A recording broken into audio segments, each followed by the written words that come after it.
Hello, and welcome to episode 14 of the Sarah Seams podcast.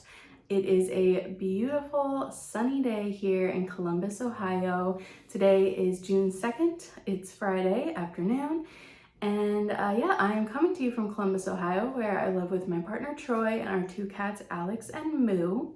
My name is Sarah. This is my crafty space where I share all about my making, mostly knitting, but also sewing and quilting. Today I have a little bit of all of them. And you can find me on Instagram at Sarah_Seams and on Ravelry at Sarah Ribble. This is going to be a totally jam-packed episode. I have a lot to share. It's been a busy couple of weeks and I do have extensive notes. So if you see me looking over a lot, I am looking at my notes because I don't want to forget anything. So I'm just going to jump right in to what I'm wearing, which is also my first finished object. And this is my first Tolsta tee. So I'll stand up so you can see it. So this is the Tolsta tee by Rebecca, who is the Crayabea on YouTube and Ravelry. And this is a really simple kind of like blank canvas pattern. So it's a raglan t-shirt. As you can see, there's quite a wide neckline, raglan seams, and then I've chosen to make this one pretty cropped. This is actually like a perfect crop length for me to wear with skirts and high-waisted pants. I'm obsessed with it. The yarn that I used is Noro Kakagori. And it's so pretty. I hope you can see all of the variation. The base is a light pink and then it has just like all kinds of different rainbow speckles. It's really, really soft. It's a cotton rayon silk nylon blend and it's really nice to wear. It's super soft. Here's the back. I knit the sleeve to pattern. But yeah, really the only change I made for this one was cropping it. I did knit the specified like 0.75 inches for the neckband. And I think for the next one, I'll probably knit a bit more ribbing, maybe like double this amount so that the neckline is a little bit closer. I don't mind how wide it is, but as you can see, like my bra strap's peeking out, like I like a wider neckline, but I think I want it to be in just a little bit on the next version so I could like comfortably wear it to work and not worry that my bra straps are out. But as for what I'm going to be wearing this version for, which is just like cozy around the house, going out casually, like it's perfect for that. I didn't really anticipate this being a version that I would wear to work, and if I do, I would probably wear like a jacket over it. But yeah, I'm really happy with the fit. I made, let's see, so I made, mute my computer. Okay, so I made the size 5, which is the 47.25 inch bust, and my natural bust is 44 inches, so a little over 3 inches of ease. And it's probably one of the more close fitting knits that I've made, but I really like how it fits me. And the pattern is available up to a 66.75 inch bust, so very inclusive, and we appreciate that from Rebecca. I am definitely going to make more. I already have my next version planned. I have some white cotton from Knit Picks in my stash that I'm going to use to make my next version, and I'm going to make the next version a bit longer because I anticipate wearing it either under like a pinafore, in which case I would not want my sides to be exposed, or tucked in to a skirt. So yeah, I'm gonna make that one a bit longer. It's white or like cream, and I think I'm gonna do the eyelet hack. So the cool thing about this pattern, is that you get the basic version, but then you also get a document with a bunch of like modifications that you can make to it. Like I said, it's kind of a blank canvas. Like Rebecca really encouraged her testers to try all kinds of different things. So if you look on the tag, Tolsta tee on Instagram, you can see all kinds of different versions. And one of the ones that Rebecca knit on Ravelry is a white version with the eyelets. So I'm basically gonna be making that version as like more of a layering piece. And I'm excited to get started on that soon-ish. I'm definitely, I cast on a bunch of things in the past like month or so, and I'm definitely now feeling like I want to be finishing things. So yeah, this is my first finished object for today.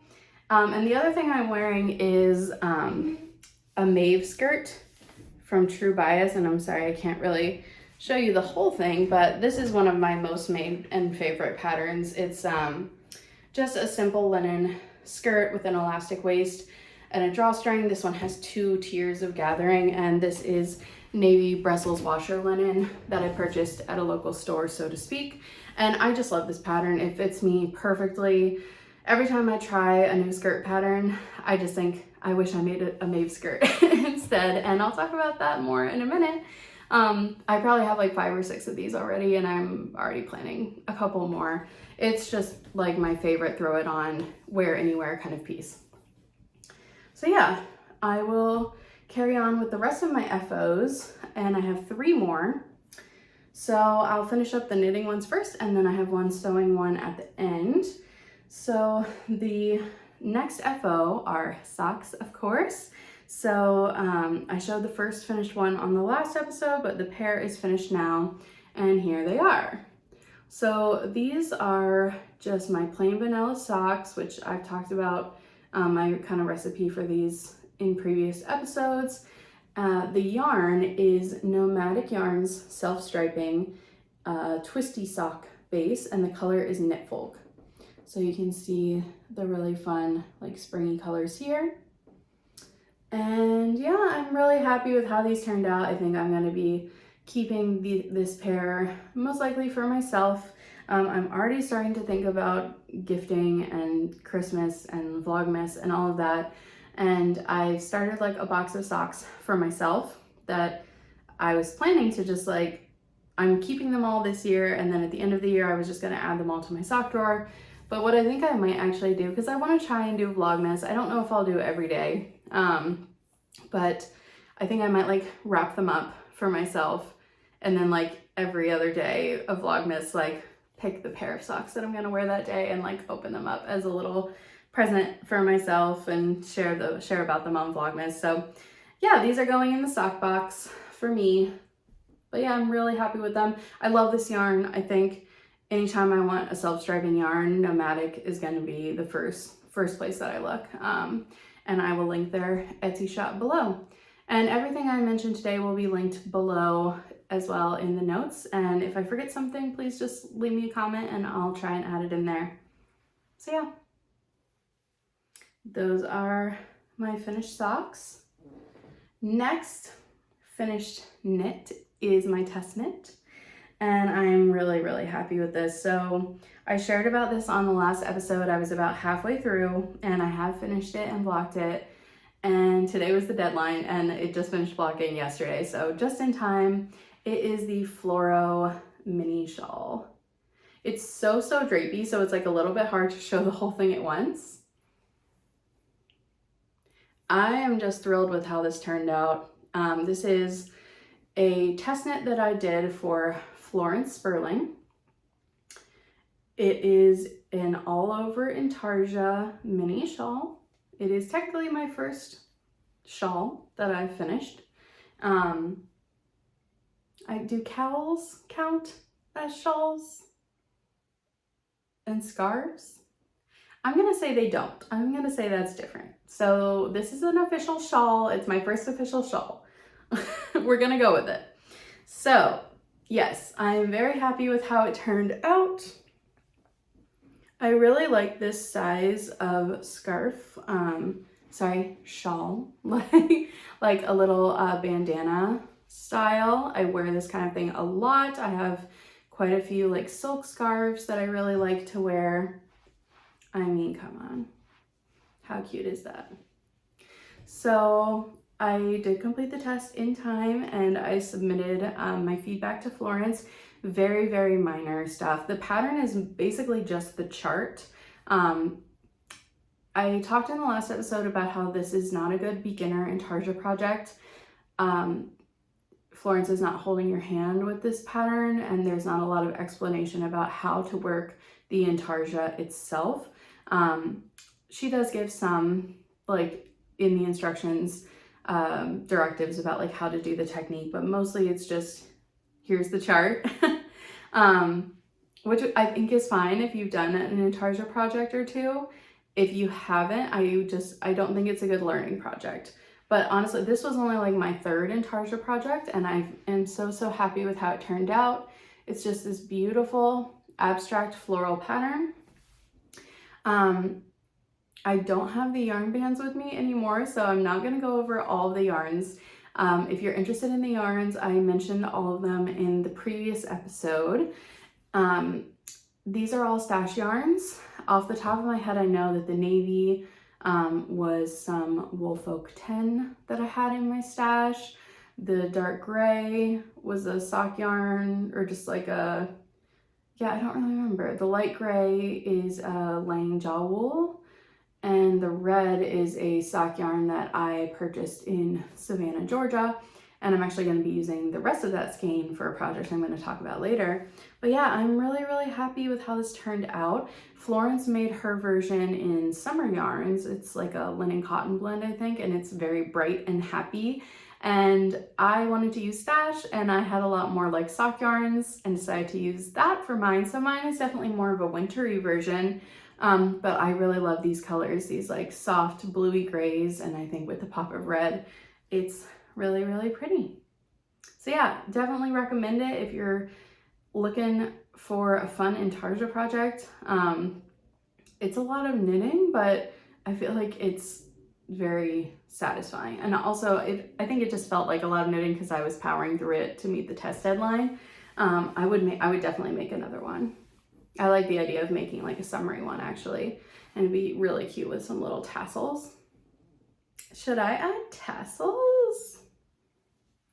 I might have to add tassels now. Let me know in the comments if you think I should add tassels. But yeah, very happy with it. Congrats to Florence on another wonderful pattern. It is coming out on June 7th, which is 5 days from today, so sometime next week. And yeah, definitely get a copy if you're interested. How do you all store your shawls? I'm curious. Do you fold them? Do you roll them up? Like, teach me your ways, please. Give me your wisdom.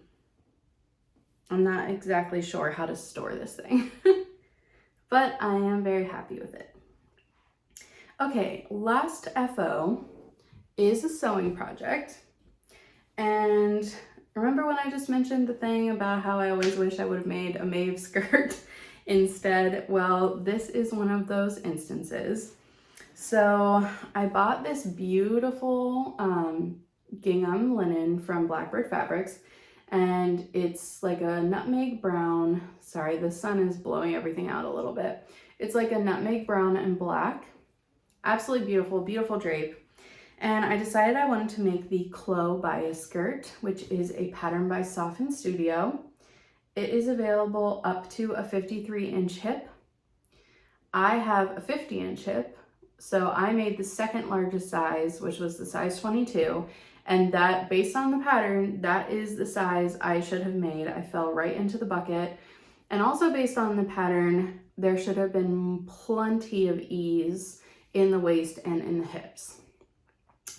This pattern is beautiful. It is very easy to sew. The hardest part of this pattern is cutting out your skirt pieces on the bias, which is the 45-degree angle to the selvage. And you can see here that basically means that the gingham is running diagonally instead of up and down, and the bias of the fabric is the stretchiest angle of the fabric, so it drapes beautifully. I'm gonna put a little video in here of me wearing this. I'm not sure if I'm gonna keep it or not, and I'm not 100% happy with how it turned out, and let me tell you why. So there were a couple. First of all, I was concerned, just like as soon as I cut out the pattern pieces, that it was going to be too tight, because I held them up to my body and I was like, this is not as much ease as I want. But I kept telling myself, it's probably the bias, it's going to stretch, fine. So I just kind of went for it and told myself, you know, these pieces are really large. If I decide that I don't like it, I can always turn this into something else. So I just went for it. I made the midi length option. There's also like a floor length option. And like I said, super easy to sew, like 1 to 2 hour project. There were some issues with the pattern, and I was very surprised by that because I've made several of Melody's patterns before and not had any issues. I was just talking about my Aura Pinafores on a previous episode, and I love that pattern and it's beautifully drafted. But this one had some issues, and I do think I'm going to be sending her an email. I don't know that she had anyone test the larger sizes, and I truly don't know. So it's possible that she did, and I don't want to like speak out of turn on that. But I haven't seen any photos on Instagram of the larger sizes or been able to find them. So the first issue I ran into was the waistband. I went to sew the waistband in the round to the top of the skirt, and the waistband piece was about 5.5 inches. No, it was almost 6 inches shorter than the waistband of the skirt. And I had stay stitched the waistband of the skirt to prevent it from stretching out on the bias. And then I even went back and like compared the pattern pieces, and they're just not trued. And truing is a pattern making term for like checking your pattern pieces to make sure that they match up in paper form. So yeah, I had to cut out a little 6-inch piece to add into the back of the waistband to get it to fit onto the skirt. So that was the first thing where I was kind of like, oh, like it wasn't even like a minor mismatch. It was like 6 inches. So that was not great. And you know, when you're just like cruising on a project and then all of a sudden you have to like stop and figure something out, it kind of like takes it out of you. So I dealt with that. That was fine. The second thing was the waistband channel is not quite wide enough for the elastic called for in the pattern. And I made it work, but what that causes is that you don't end up with a nice flat waistband. Like you can see, I'm holding this straight. Do you see how uneven the top of the waistband is? Like there's like a pucker here and a dip down here. And it's kind of like twisting. And I did the best I could, but it's not great. And it's kind of uncomfortable to wear because it feels very like bunchy. But fine, I made it work. And then lastly, the drawstring. So this, you can see how short that drawstring is. And this is like fully like stretched. Like when I have it on my body, I'm sorry, this is unstretched. Like when I have it on, the drawstring is like this long. It's not even long enough to like really tie a bow. And I was also confused about this because the pattern piece for the drawstring clearly says cut 1, which is what I did. But then in the sewing instructions, she tells you to sew the 2 pieces together. Like you're clearly supposed to have 2 drawstring pieces, which would be twice as long, but the pattern says cut 1. So I just decided to keep it and have a short drawstring, and I'll just leave it untied. But like by that point I was like kind of frustrated and a little bit disappointed because I've seen so many people make this pattern and I haven't heard anyone talk about these issues. So I don't know, I'm kind of perplexed by this. I'm gonna go back and like double check everything and make sure it was not my error before I like send them an email. But it is possible that the larger sizes just like need a little bit of work. And at the end of the day, when I try it on, it is a little bit tight and it puckers at the back. Which I think you could probably see in the little video that I took, because like the ease in the full hip and the ease right at the waist are okay. It's not as much as I would have thought there would have been based on the measurements, the finished garment measurements in the pattern, but that in between spot, like so between your hips, between your waist and your hips, there's still like a wider part there and the pattern is straight. So like that part right there, if you have any amount of tummy, is going to be tight. And that's not necessarily the look that I was going for. So I haven't decided. Part of me wants to keep it and just wear like a longer sweater over it or something, which I think would be really cute, but I don't want to keep it if it's not going to be something that is like versatile in my wardrobe, because if this fit me how I wanted it to fit me, there would have been many outfits I could have made with it. And I don't want to feel like I'm like forcing it to work in my wardrobe just because I really want this fabric, when I could easily turn this into something else. So this might go back in the fabric box for summer, and it might get turned into something else. Unfortunately, I can't get any more of it, so it might have to get turned into a top or something like that. But yeah, so that was a little bit of a bummer. Like I said, I've had only really good experiences with Melody's patterns otherwise, so it is what it is. Like I said, I'm going to double check everything and I may reach out to her, but if you are making this pattern in one of the larger sizes, just a few things to be aware of. The fabric is beautiful. I would definitely buy the fabric again. Also, I just remembered there was one more thing I wanted to say about this top that I'm wearing before we move on to whips. So the Noro Kakagori yarn is a single ply, and as such, it is biasing a bit. And I just wanted to point that out. I knew that that was going to happen and it doesn't bother me, but it's just something to keep in mind when you're knitting stockinette. I don't know if you can tell, like this is the center line of my body, and you can see that the knitting is skewing slightly in this direction. And that's because with a single ply yarn, the yarn is only twisted in one direction. When you ply a yarn, there's a counter twist in the opposite direction that straightens out the yarn. So when you knit stockinette with a single ply yarn, it is naturally going to shift a little bit in one direction. And I was able to block quite a bit of it out, but over time it is naturally going to twist a little bit on the body. And if that's something that bothers you, I would consider not knitting this in a single ply yarn. Just something to call out. Doesn't bother me. All right, now I'm going to move on to works in progress.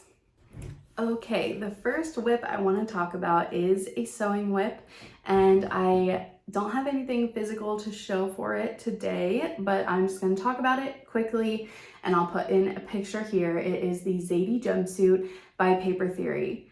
And let me just tell you, I'm going to wax poetic about this pattern for a moment. It is amazing. I finished my muslin. I made a wearable muslin. I just had a feeling, I was hopeful that it was going to work out. So I bought some linen rayon blend from Joann Fabrics to make my muslin, and made a full muslin in my size. So I made a size 18/20. So I graded from 18 at the top to 22 in the hips as written, no other adjustments aside from the grading. I made it, okay, so yeah, I made the 18/22, and this pattern is available up to a 56-inch bust and a 57-inch hip. So I cut out my sizes. I just went for it and I said, it's black, it's a wrap top situation, I can probably make it work if it's not great. This pattern is amazing. You know, sometimes there are patterns that get really popular in the sewing community, especially on Instagram, that I get all excited about, and then when I try and make it, it like doesn't work for my body, or it's poorly graded, or I have to do so much work to get it to work for me. And I was nervous about that for this pattern, which is why it took me so long to make it, because of that reason. But also I have a hard time, I've never really had a jumpsuit that fit me because my top is significantly smaller than my bottom, and usually when you're buying a jumpsuit, it's a one straight size situation. Like most people aren't the same size on top that they are on the bottom. You know, I feel like that's just a thing in the fashion industry that we have to deal with. So I was nervous to make this pattern, to be honest with you, because I wanted to love it so much, and I was really scared that I was going to be let down by it, but it came through. Like, I understand why this is such a beloved pattern. I really get it now, and I want to make like 10 of them. So I made my black version. It is For what it is, it's a fairly quick sew. I think it took me like 4.5 or 5 hours to make this. And you know, the first time you make anything will always be the slowest time, but it's a little, there's a couple fiddly parts. Like when you're sewing the bias binding from like the crotch opening all the way up around the neck and down the other side, that part at the pant opening is a little bit fiddly. That's probably the hardest part of this pattern though. Other than that, it's very straightforward. Just think about it though, like you're basically making a top and pants like at the same time. So it's a little bit time consuming, but it's so worth it. It fits me so well. I was like literally overjoyed when I put this on, like I almost cried. Like I was so happy. The only modification I'm gonna make for my final like navy linen version is to raise the waistline 1 inch. And all that requires is on the pants pieces, you find the length and shorten line, raise 1 inch. On the top pieces, you find the length and shorten line and raise 1 inch. So yeah, I am just really thrilled with this, and I'm gonna save the reveal until I finish my navy version. So probably on the next podcast or maybe the one after that. I definitely want to get it done before June 21st because that's, I think it's the 21st, maybe the 22nd, whatever the first official day of summer is, because I kind of make my sewing plans like seasonally and I kind of try to stick to it. It's just something I enjoy doing. I'm doing a whole separate series of videos about my sewing plans, but yeah, very excited about this pattern. I get the hype and I really can't recommend it highly enough. Like, I've also had issues with wrap tops like gaping in the past because I don't have a very full bust, but it's just chef's kiss, perfect. Everyone should make this pattern. That's all I'll say for now. Hopefully I will be able to show you the finished one in a couple of weeks, but I'm really excited about this. I did go ahead and cut out the navy version and make all my pattern alterations. So it's ready to go. I just got to sew it up and wear it. And I'm very excited. All right. I think that's it for sewing today as far as like actual projects. Now I'm going to share the rest of my whips with you, and they're all knitting. So the first one, very excited. This is a pair of socks. So Sari Nordland hosts the Summer Sock Knit Along for the past, I think this is the 4th year she's doing it. And I've talked in previous episodes about how these socks and this knit along are kind of what inspired me to start knitting, like really seriously, and got me really excited about knitting. So this is just gonna be something that I always participate in and really enjoy. So I am jumping right in. The first pattern came out on June 1st, which was yesterday. So a pattern will come out June 1st, July 1st, August 1st, September 1st. And the whole idea is that you take 3 skeins of yarn and you make 4 pairs of socks. So the last pair will probably be like striped or color work, something that uses the 3 other colors. And I have to thank you all because on the last episode, I was kind of waffling about what my 3rd color was going to be. And you all really came through and helped me decide, and it was unanimous. So let me show you my colors. This is going to be, I think, probably the August pair, which is this like really beautiful dark red. And I'll share more info about the yarn when we get to these pairs. The pair for July is going to be this really pretty light pink that has some little speckles. And you all helped me decide that the other color I was going to use and the one I'm starting with is the green. So it is this beautiful green with little speckles of blue. And these are all twisted sock yarns, and what am I trying to say? They all have like very slight variation or speckle. Sorry, I have a crate on my lap. I'm trying to not drop it. So these are going to be my colors. And I'm really happy with them. I thank you all again for helping me choose the green. I had another option I was looking at that was a really pretty, more variegated color, but I think the green is the way to go. And like I said, it was unanimous. Like every single comment was like green, green, green. So I feel good about it. And I'm going to show you what I cast on. So The first patterns I released are called the Summer Solstice socks, and I'll put a little picture of those in here. It's a really beautiful cable and lace pattern, Sari specialty. The Summer Solstice, or the Summer Sock Cow socks are always pretty intricate, and like I talked more about this on the last episode, but I've been knitting a lot of like vanilla socks this year, so I was ready for something a little more complicated. So let me show you what I have. I just cast these on yesterday. This green yarn is super beautiful. And again, I'm sorry, the sun's kind of blowing out the color a little bit.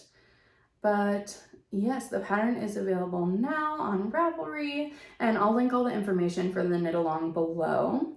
So you can see I've almost finished the first repeat of the lace, and then it's so cute. It has these little like cable looking eyelets around the outside. There's a little cable on the sides, and then on the back of the leg, there's this little cable pattern. So yeah, from the side, it's gonna look like this. These are a little hard on the hands, I will say, after I've been knitting so many plain socks, going back to something this intricate with all these little cables and lace is just not really what I'm used to right now. So I am kind of doing this in chunks. Like, it would be very like me to just sit down and like knit half a sock in a day, but I'm trying to pace myself. So I'm only gonna knit, like, I kind of broke it down into like, yesterday I knit the cuff and then up to like 2 inches. Today I knit another 2 inches. Tomorrow I'll probably knit 2 more inches and like finish the leg. And then, you know, maybe one day I'll do the heel flap and heel. One day I'll do the gusset, break the leg up or the foot up into a couple days, and then do the toe. Because I do also have a whole month to finish them, and there's no need to rush, but they are super beautiful. She is offering this pattern in 2 sizes, which normally her patterns, the sizes are just differentiated by your gauge, but now she did actually offer 2 different like stitch count sizes for this sock. One was a 60-inch sock and one is a 66-inch, and I am making the larger one because normally a 64-inch sock fits me like really well, so I figured I should probably stick closer to that and do the 66, especially if there's going to be cables, which tend to bring in the circumference. So yes, this is the beginning of my summer solstice sock, and I am very excited to keep working on it and see the rest of the patterns as they get released over the next couple of months. My cable needle matches my sock, so that's fun. All right, next one is, should we stick with accessories? Let's stick with accessories. This is a new cast on. So Andrea Mowry was hosting her yearly like hat knit along over last weekend, over Memorial Weekend, the long weekend, Memorial Day weekend here in the States. And the whole idea is that you knit a hat like in a weekend. And her knit along is like with one of her specific patterns. And I didn't really love the pattern this year. I think it was her Old Port hat or Old Bay hat. No, Old Bay is the seasoning. I think it's Old Port hat. And I just didn't really love the shape of it, but I liked that idea. And I was going on a little trip last weekend, which I'll talk more about at the end. And so I needed some car knitting and I wanted something portable, and I was trying to take a break from socks until the knit along started. So I decided to cast on hat because I also had this yarn combo in my stash that was just like staring at me and it wanted to become a hat. So the yarn combo is a fun one. So this yarn here is from Nez & Scott Family Farm, which is a little tiny family farm in Maine that I stopped at when I was up there last summer. And it was so cute. Like the bottom, they had a beautiful old farmhouse that they had turned into a store, and the bottom floor was all like food and farm products, and they had a little cafe, but then the upstairs was a yarn loft of magicness. Like it was just amazing. That didn't make any sense, but it was a great place. There was cats There was yarn that you could buy. There were knitted objects you could buy. They had a dye studio. It was just amazing.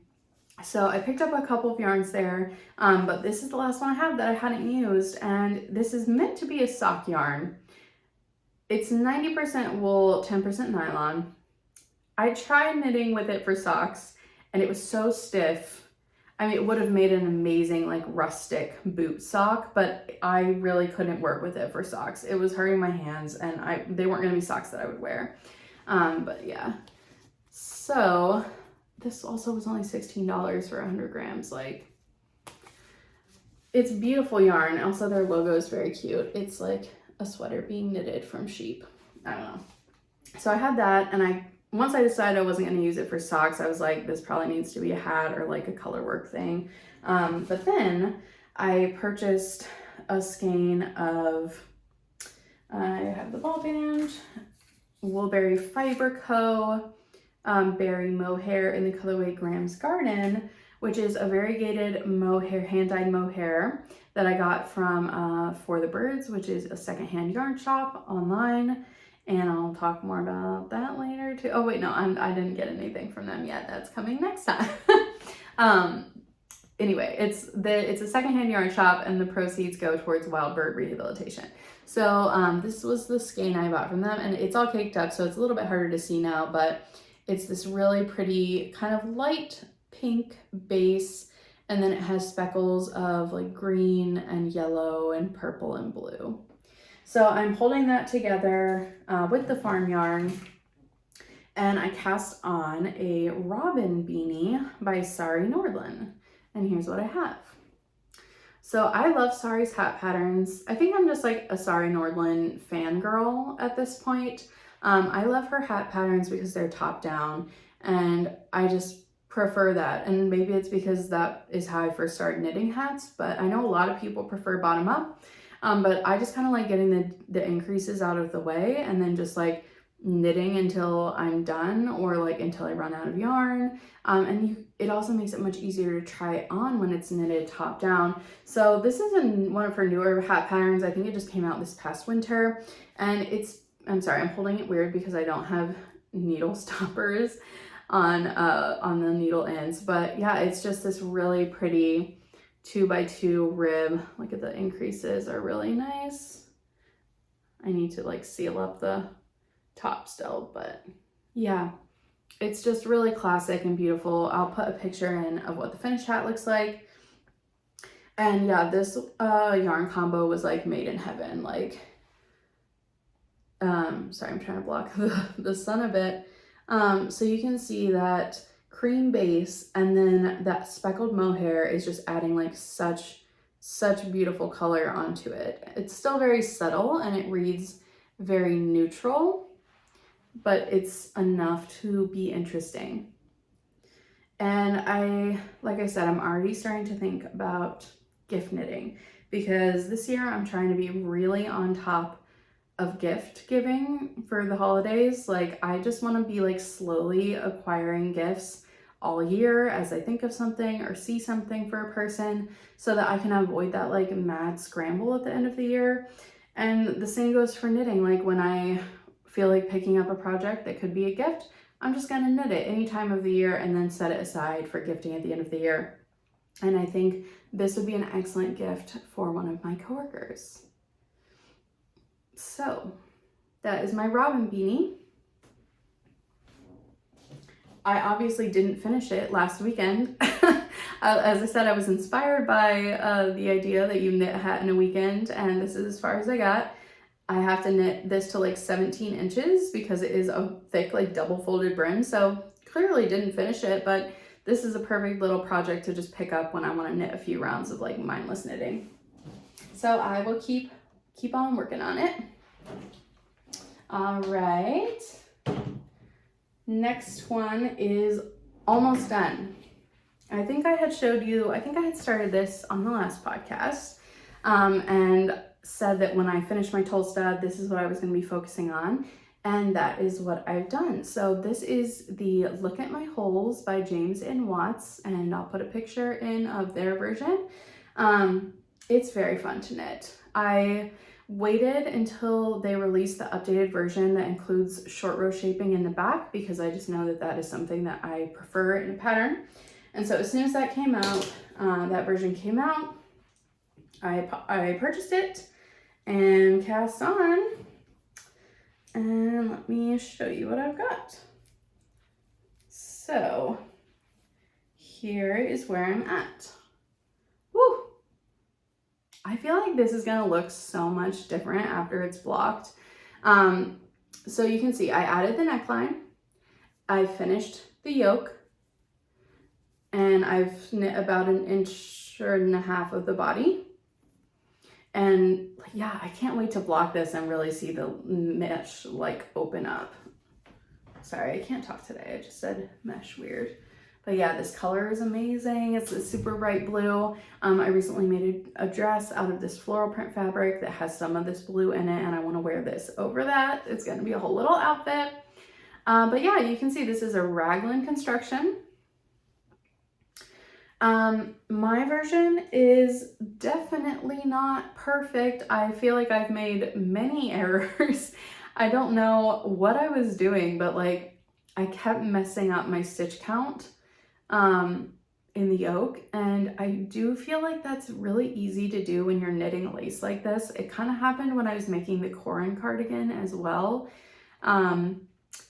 It's just really easy to like forget your yarn overs at the end of a row, or like add a yarn over where you're not supposed to have a yarn over. So James includes a chart at the end of the pattern that gives you what your stitch counts should be at the end of each like 8-row repeat. I highly recommend checking it every time, because more times than not, I had to like increase or decrease stitches after that because I wasn't like on for the stitch count. However, did I consider frogging it and restarting? Yes, I did many times. Am I going to do that? No, because I feel like the nature of this pattern hides almost any mistake you could possibly make. Now, after I block it and wear it, if I might change my tune, maybe there will be something that like drives me crazy about it, but I kind of doubt it. I have a feeling it's going to be just fine. The yarn is Drops Muscat, which I had originally purchased to make a second Corin cardigan. But when I got it, I just decided I didn't really love this yarn for that pattern. I bought this from Wool Warehouse, and I didn't realize it was mercerized, even though it says it right there. So that was just me being a bad shopper. But what that means is that the cotton is chemically treated, and I feel like it doesn't really come across as well in the video, but it is very shiny. It feels really nice, but it has a real luster to it that I just wasn't sure if I would love for the Corin, but for this, it is just fine. So one thing I do, the one modification that I've made so far is the yoke depth. So my stitch gauge is correct, but my row gauge is taller than it should be. So I was knitting the yoke, and I know that I need my, like, for a raglan, I need my raglan to be like 9.5-ish inches, like 9 to 10 inches, generally, to get a good fit at the underarm. So I was knitting, and it was getting pretty long, and I was like, oh, this is like almost long enough already, and I still need to knit like a whole nother 8-row repeat. So what I decided to do was, instead of, in my last few rows of the lace pattern, instead of increasing on every other row, so there's like 4 mesh motifs in the repeat. So I decided I only needed 2 more to achieve the yoke depth that I wanted. So instead of increasing on every other round of the 8-row repeat, I just increased every round. Am I saying this right? Yeah, I increased every row instead. I'm making this more complicated than it needs to be. Instead of increasing every other row, I increased every row. So I ended up with the correct stitch count around before I split for the sleeves, but I didn't add extra length to my yoke so that my armhole would be super low. This pattern is interesting. You don't cast on any additional stitches at the underarm. And I'm going to be interested to see how that like resolves itself when I go to do the sleeves. I'm not going to share too much because this is a paid for pattern, and James is an amazing designer and I highly recommend supporting them. But yeah, I'm very happy with it. I think I will finish this like this weekend for sure. This is going to be cropped, like possibly even more cropped than the Tolsta, because I'll only ever be wearing this over like a dress probably, or like over a cami with a skirt. I'm not going to be wearing this as a top on its own. So yeah, it's designed to be pretty cropped. So yes, let's see if I can find the color. This is the yarn, Drops Muscat. The color is 15, very evocative. All right, I'm gonna keep working on this today and hopefully finish it up in the next couple of days. And when that's done, I get to cast on my next summer knit, and I don't know what that's gonna be. It'll probably be my next Tolsta, probably my white one with the eyelets. I do also have some yarn to make an outline tank by Jessie May, and I really want to make that too. So dilemma. Let me know. You let me know below. Which one should I make? The Tolsta tee, the white Tolsta tee, or the gray outline tank? I can't decide. I'm gonna make them both. I just don't know which one to make first. Okay, lastly, last whip. Also a new cast on. So I was feeling a little bit burnt out on my Floro mini shawl test knit like a week and a half ago, because I was really working on it a lot, like every day, and I'm very happy I did it. Like I don't regret it at all, but I was feeling like I needed something else to work on that was very like soothing and meditative. And I've mentioned that was my first shawl, the Floro mini shawl, but I want to knit some more. I feel like it's something I've struggled to knit, but something I know I would love to wear. And I was talking to another local knitter, hi Jane, if you're ever watching, and she's a big shawl knitter, loves to knit shawls. And so I was, did I already talk about this on the last podcast? Oh well, we're just going with it. I was talking to Jane, and she recommended the Cinnabar shawl as a first shawl, like a true big shawl. So I cast on the Cinnabar shawl. Oh, I think maybe I talked about it when I got the yarn. So yes, the yarn I am using is, and I also just got really excited about this yarn combo, and I literally, you know when the yarn is just like staring at you and you like literally have to cast it on or like you'll expire, like I had to cast it on. So this gray yarn is, I purchased this from For the Birds, the secondhand yarn shop. It is Lichen and Lace Rustic Heather Sport. And the color is Smoke, and it just has beautiful texture, slight variegation. Love it. So that's my main color. Then for my contrast color, I decided I want this to be very like ethereal and neutral and soft and something I could wear with literally anything. And what I really, really want is just like a big, beautiful shawl that I could leave at my office because it gets very cold in there, and something I can just like wrap up in. So my contrast color is this, which, find my ball bands. Okay, this is Ba Yarn's Savannah Base. I purchased this in Chicago at Yarnify, which is a local yarn store there. The color is Toasted Neutral, and it is 10% cashmere, 10% nylon, 80% superwash merino. And it is just a beautiful neutral. It's like a pinky mauve with cream and like little hits of yellow and blue. It's just gorgeous. So that, and I'm holding it with this cream colored mohair, which is Rowan Kid Silk mohair. And I also purchased that at the same time as this because my initial plan was to hold these together and make a linto sweater. And that would have been my third linto that I made earlier in the year for the Let's Linto cowl.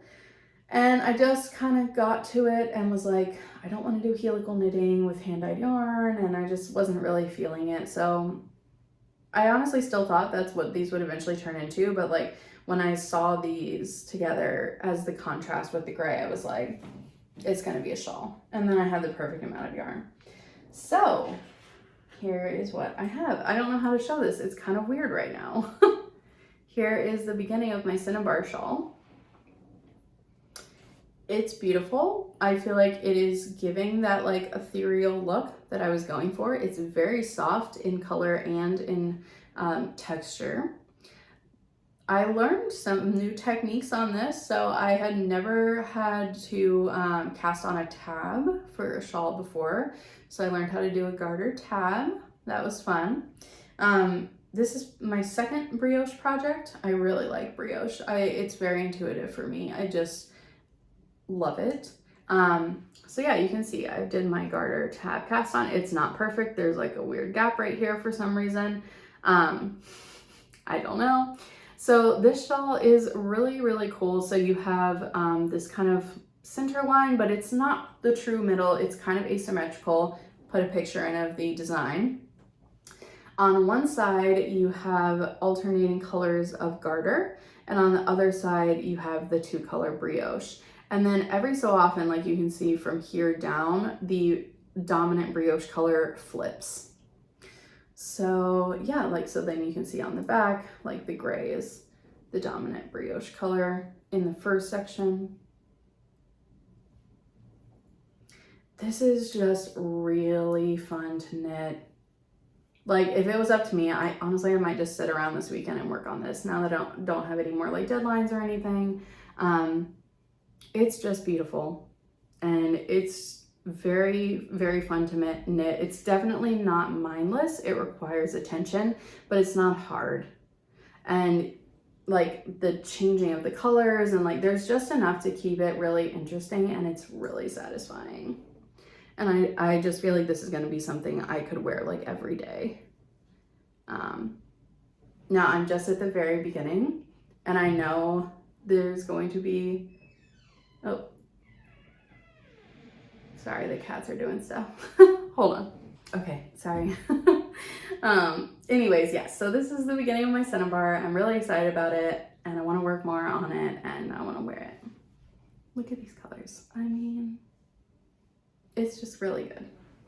Okay, that is it. That's all the whips. I told you I have a lot to share today. So let us move on to acquisitions and knit and chat, of which there are many of all of those things. All right, so today I'm gonna kind of combine acquisitions and knit and chat because there are some stories around the acquisitions and vice versa. So the first thing I got is just something I saw on Instagram and then had to have, as it goes.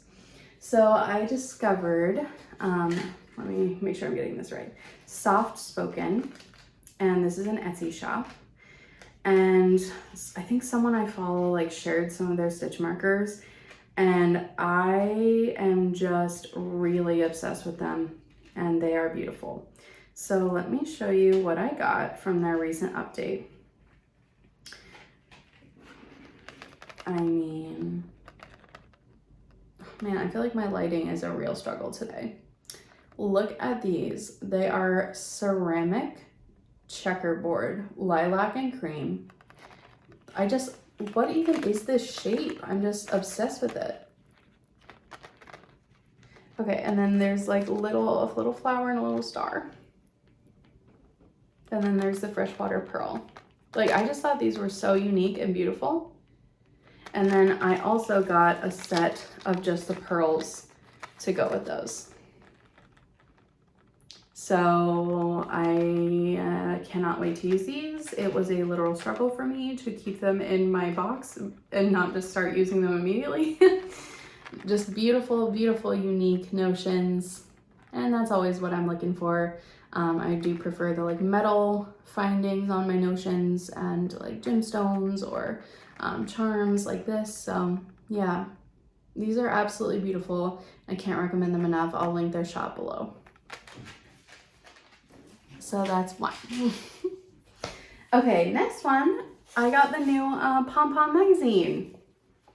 So I've talked before about my love for Pom Pom. This is their new summer issue and it's all inspired by fruit. I mean, look at that lemon top. Like, this is the kind of thing I would like absolutely love to make, but would literally never wear. So I kind of feel like a lot of the things in this issue are like that. But the whole thing is eye candy. So let me show you, there are a couple of designs I am considering making. So the first one is the Pina Colada. And it is inspired by a pineapple. You're like, yeah, obviously. When I first saw this, I wasn't like blown away by it, but then when I was reading through and I realized that the darker ground color is actually like a mohair, or could be a mohair, then I was really into it. I'm like, the idea of it being sheer with this like grid over top is really cool. So you can kind of see there the sheerness. So that one I'm interested in. It could be cool to use like a solid color for the grids and then use like mohair scraps to like do some kind of like crazy fade in the background or something. I don't know. I'm interested in that one. Look at that. It's beautiful. All right. The other one I really like and am considering making is this one. This is the Palm top, French for apple. Really cute little eyelet top. I love that ruffle. I feel like this would be adorable tucked into a skirt. Very, very cute. And the last one I really like is the, I think it's pronounced Guayaba or Guayaba. It's inspired by guava. I really love the shape of the hem and the sleeve. I do not love this lace pattern. So if I make this, I would probably just make it solid or use a different lace pattern. Yeah. Very pretty. There's a lot of fun stuff in here. There's some fun recipes, a tutorial for a little zipper pouch. Yeah, it's a really fun issue. I do feel like the patterns in this one are a little bit less wearable for me, but that is just for me. You know, there's all kinds of beautiful stuff in here. So, and I still love to get it, and like, it's just, Pom Pom is just their photography. I mean, again, look at the lemon top. Like, you guys, look at that. Maybe I'll get my mom to make that for me and we're on vacation or something. Okay, what's next? So these two have a story attached to them. Actually, let me do this other one first, which also has a story, and then the other one will roll into the knit and chat. So I've mentioned a couple times before that I'm making a quilt for my friend's wedding as their wedding gift. And so a couple weekends ago, my friend and I met up at So to Speak, our local fabric store. They're like quilting, fabric, yarn. It's an awesome store. If you're ever in Columbus, it's a must visit. And we picked out the fabrics together for her quilt. So initially I had thought that we would use secondhand fabrics for her quilt, but she wanted some pretty specific colors and I wasn't confident that we would be able to find them. And so we decided to just go buy new fabrics. And in my mind, it's like, this is something they're gonna have for a really long time, hopefully, and use every day. So I don't have any problem buying new fabric for something that's gonna be loved in that way. So we went and picked out fabrics and now I'm gonna show them to you. This is my little quilting notebook. There's like all kinds of fun stuff in here, all my plans and everything. And maybe sometime I'll show this off on a different episode. Love a sketchbook moment. I feel like this is a very like art school thing of me that has bled through from those days. Anyways, in order to show you the fabrics, I put this little page together. So she wanted very soft neutrals and a little bit of green. So I'm going to be making the triangle fade quilt. I will put a picture in. The pattern is by Lo and Behold Stitchery. I have made it before. The largest size in the pattern is a throw size, and the triangles are about like 3 by 4 or something like that. Or I'm sorry, they're equilateral. They're like 4 by 4. And I decided what I'm gonna do because they want a king size quilt. So for their bed.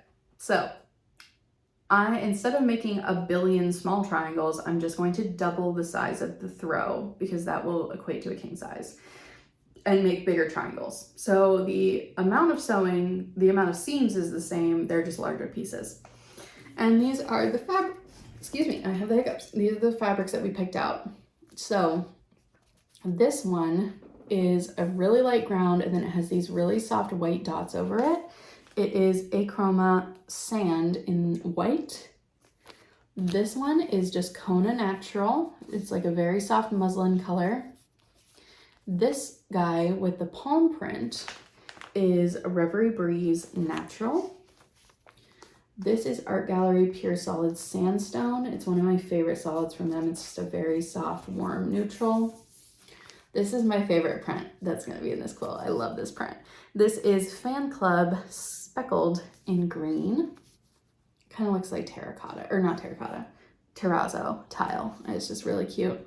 This is another Art Gallery solid. The color is Tender Green. And then this last one here is Dear Stella Dash Flow in the color Meadow. So they're gonna be kind of a gradient with this being the center color and then working our way out on each side to the green at the ends. And then for the backing, we found the perfect fabric. Look at this. So pretty. This is Natural Affinity Sandstone in Apricot. And it's a wide backing. So here's the quilt fabrics. It's a little hard to see because they're so light. And there is more green in this than is showing up on the screen, but it's going to be really beautiful and soft, perfect for the bedroom that they're designing for themselves. And I'm really excited to get started on it. I am taking a week off of work in 2 weeks, so not next week, but the week after.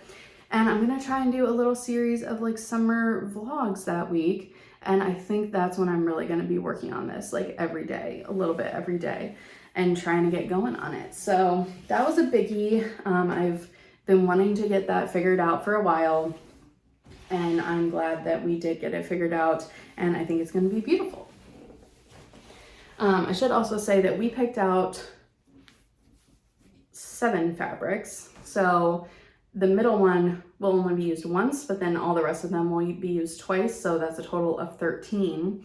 The original pattern uses 15 colors because it fades from one color to another. So if I want to follow the exact pattern, I'm either going to need to add another color, or hopefully I can just get a few extra squares out of, or triangles out of the colors that we do have and just kind of fill them in where necessary. I'm going to try to do that first. But if I need to acquire another like soft neutral to fill in the holes, then I will do that. All right.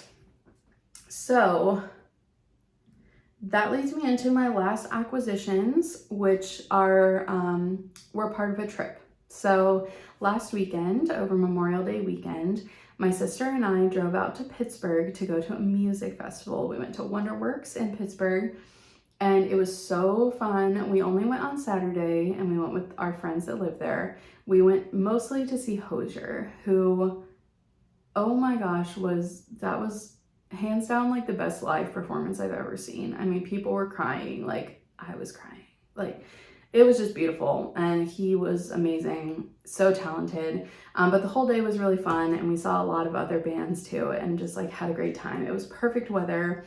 But I was so excited because I was watching the Prickly Stitch podcast, and I saw Brienne on there from Moon and Yarn, and they were talking about how she was opening her craft store in Pittsburgh. And so I was looking it up, and I was like, oh my gosh, this is like right where I'm gonna be. And the grand opening was Saturday when we were there. So I convinced my sister and my friends to go to the yarn store with me. And I'm a bad podcaster, and I didn't get any footage. So I'm really sorry about that, but it was so amazing. I was just swept up, and I forgot to take videos. So big congrats to Brienne for opening the store. It's absolutely beautiful. It's this adorable old blue house that's been all renovated, and When we got there, there were just like people outside in lawn chairs knitting. The store was packed, like so happy to see that for her. And it's mostly weaving focused and spinning, but there was a lot of knitting yarn and all kinds of fiber crafts, you know, fiber, just like such a beautiful store, so many fun things in there. So of course I bought a few things. So let me show you what I got. The first thing is this project bag that I got from Lock Knits from the Prickly Stitch podcast. I just couldn't resist these little strawberries. I mean, how cute is that? The little plaid, the little flowers, and then on the inside is also the little flowers. This was like the medium size bag, and for me this is like a perfect traveling bag. I actually have like 3 skeins of yarn in here right now, but for me this would be like a sock or hat bag or like a small sweater project. Yeah, it's just really, I mean, it's so cute and springy and I love it, and I wanted to support Haley. So yeah, very cute. So the yarns I got there, I will just start with this one. So this is Sugar Saki Universal Yarn. And I purchased this because it's a super interesting sock base. So I grabbed it at first because it was just this beautiful, like neutral, I assume self-striping or like micro stripes. These really pretty warm neutrals. And it's very soft, but I bought it because of the interesting blend. So it's 50% superwash, 25% bamboo, and 25% nylon, which I've never seen a sock blend with like bamboo before. And I thought this would make a really good pair of like summer socks, like warmer weather socks. So yeah, I picked that up. I also picked up a skein of DK from Mace of Skeins. This is hand dyed in Texas. This is their Spade DK. Sorry, throat's a little dry. I hope you are enjoying a nice beverage today. It's hot here, so I have a LaCroix.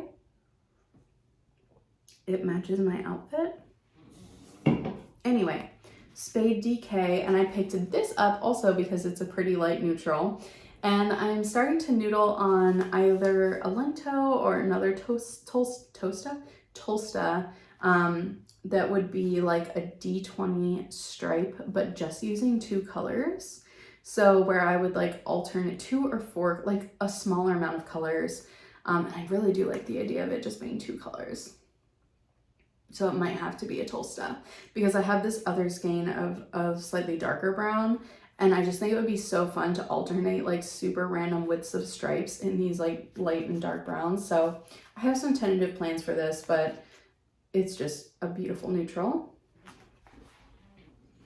And I also, last yarn that I purchased there, so Brienne had like a big bin out of her personal D-stash at the store, and they were priced really low, and my sister picked up this skein. She doesn't knit, but she almost bought it anyway just because it was so pretty. And she actually did buy 2 skeins of knit collage, which I've never worked with or even really seen in real life. It's super beautiful. She's gonna get her friend to crochet her something out of it. It's the one that has all the little flowers in it. I don't know what it's gonna be, but it'll be interesting. Anyway, so I got this skein from Brienne's D-stash. Oh my gosh, look at the color. It's like pink lemonade. I'm obsessed. So this is yarns for Space Cadet, yarns for adventures. Look at the little, that's so cute. This is the Oriana base. It's 90% superwash, 10% nylon, and the colorway is Baroque. And it does say it was a Spring 21 limited edition colorway. But I am just like, how gorgeous is that? So this will be socks, of course. How many knit socks does one person need? I don't know if there's a limit. It's just gorgeous. And the last little thing I got there was a sticker. Okay, look at that. As the cat starts meowing. That looks like my cat Alex. He's a little gray Russian blue, and he's knitting amongst the yarn balls. I mean, how could I not? Like, maybe it just needs to go like here. Should I start a sticker collection? Maybe I will. So yeah, that is everything I got at the shop. It was super beautiful. If you're in Pittsburgh, I definitely recommend stopping in there. And the last acquisition is kind of a result of that trip. So I was talking to my sister about Christmas, and the past couple of years I've knit socks for her. But she kind of told me like she isn't the biggest fan of wool socks, which I understand. You know, she said they're not for everyone. Like she said she'll wear them around her apartment in the winter, but they're just not like she'd rather have something else if I was gonna take the time to knit her something. And I totally understand that. So I asked her what she would want, and we were looking at some patterns, and she picked out the Scribble cardigan by Rose Knitwear, and I will put a picture of that in here. It's a brand new pattern. It just came out less than a week ago. It's super cool. My sister is very cool. Like she has a much more like experimental sense of style. And like, I don't know if this is something that I could pull off, but it'll look amazing on her. So she chose this as her Christmas gift, and we picked yarns together, and I ordered the yarn, and it just came earlier today. So the yarn I'm going to be making this with is BC Yarn Lino, which is one of the alternate suggested yarns. It's 100% linen, fingering weight. Let's see. The color is color 54. And I did end up ordering this from Kelborn Woolens because I couldn't find it anywhere else. But the color, she wanted this like super bright cobalt. It's similar to the color of my, look at my holes. But yeah. So I'm probably not going to cast this on right away because this is going to be like a summer garment, and she's going to be getting it at Christmas. So in my mind, it's like I would rather right now like knit my own summer garments that I could wear right now in the summer. But this will probably be a fall cast on. But at least I have it and it's ready to go. And yeah, you know, this way like she's going to get something that she loves and something that she wants. So that is very exciting. And I've said exciting like 100 times today, but this is just a big episode. Okay, just a couple more things I want to touch on. That's the last of the acquisitions. So I wanted to talk for a second about Me Made May, which just wrapped up, and it was a struggle for me this year. Last year I did it every day and I loved it, and this year I made it about halfway through and I just kind of lost my steam. We had some stuff going on here. We had like a whole emergency vet situation with one of the cats. He's fine, but it was very stressful, and I just like kind of lost my steam. And I feel like I have more handmade garments than ever, like sewn, knitted, etc. But I also have a lot of like small brand, like, you know, locally made like clothing pieces that I love and are a lot of my like go-to items.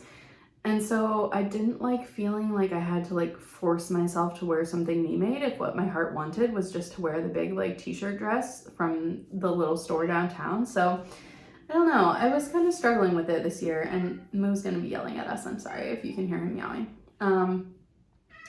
And I just tried to remind myself that I don't have to do it.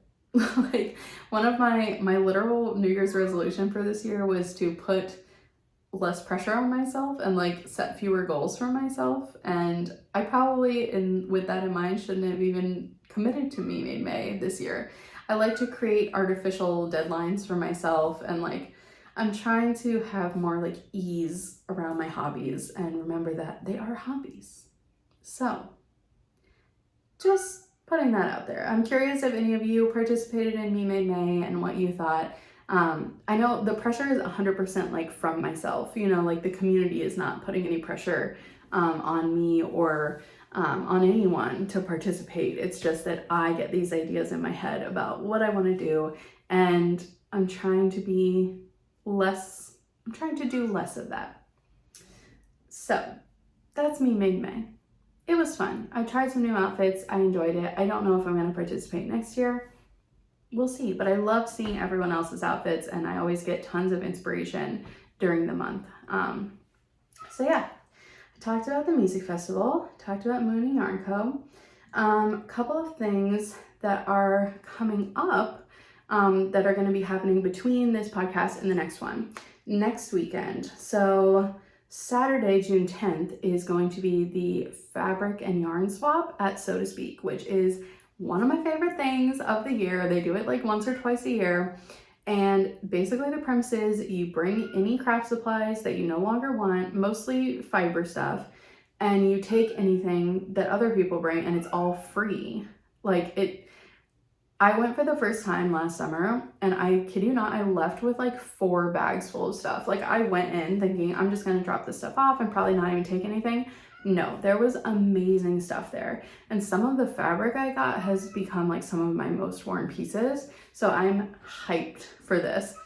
And as I'm getting ready for it, I went through all of my stuff and I found a couple things that I'm going to be taking to donate. So I wanted to just quickly share those with you and talk about them before they leave me. So fabric wise, I have this little remnant of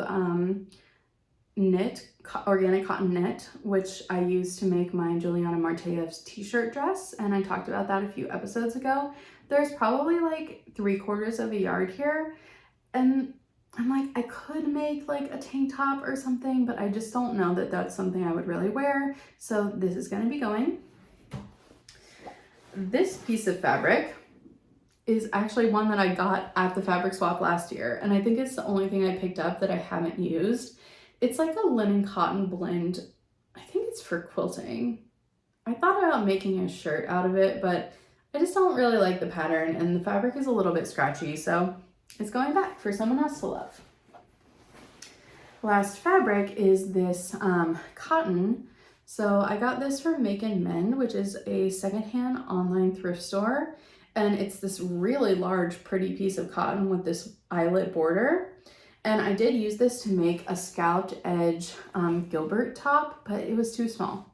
So I've given that away and I'm just gonna go ahead and give the rest of the fabric away as well. And maybe somebody could use this for a garment or a quilt.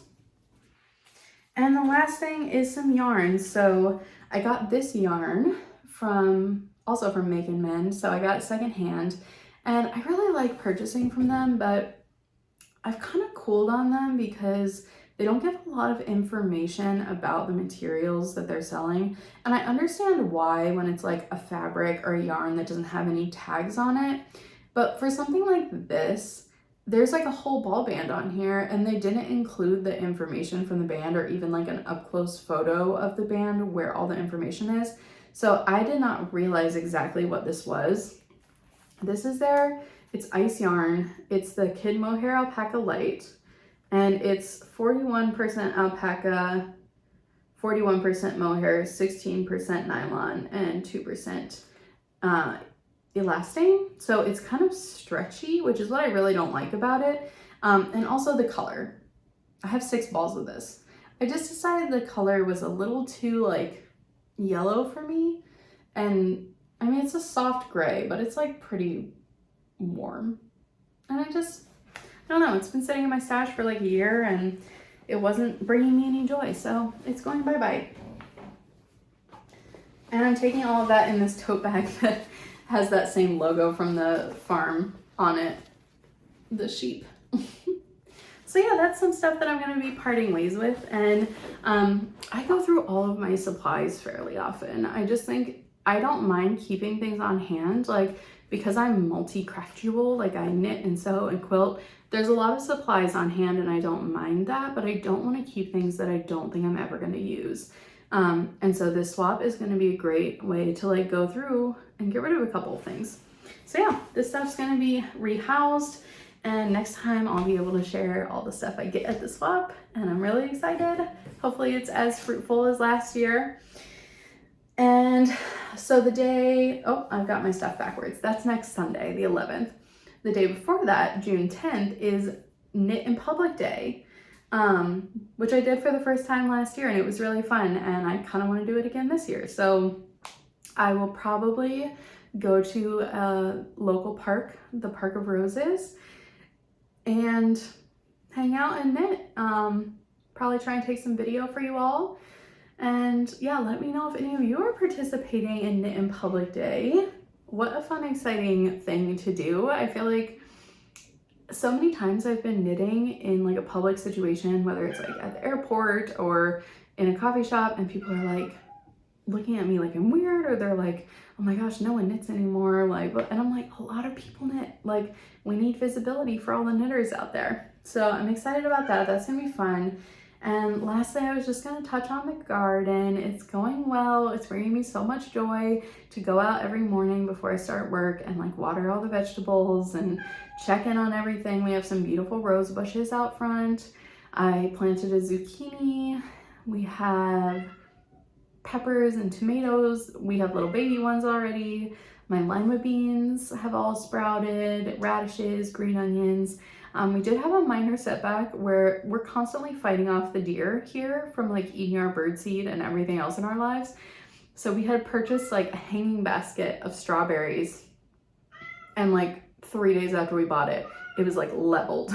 The deer ate the whole thing, and it was very full and it had lots of berries on it, and it was just gone. So we relocated that to a higher hanging point, and it's growing back. So hopefully we'll get some more strawberries, but that was kind of a bummer. Moo is trying to break in, so I'm gonna wrap this up. I know this was kind of a long one. Thank you so much if you hung in till the end. Comment below, let me know any of those things I mentioned, what top I should make. If you're going to knit in public, let me know what you're up to. Thank you so much for watching. I will see you next time. Bye.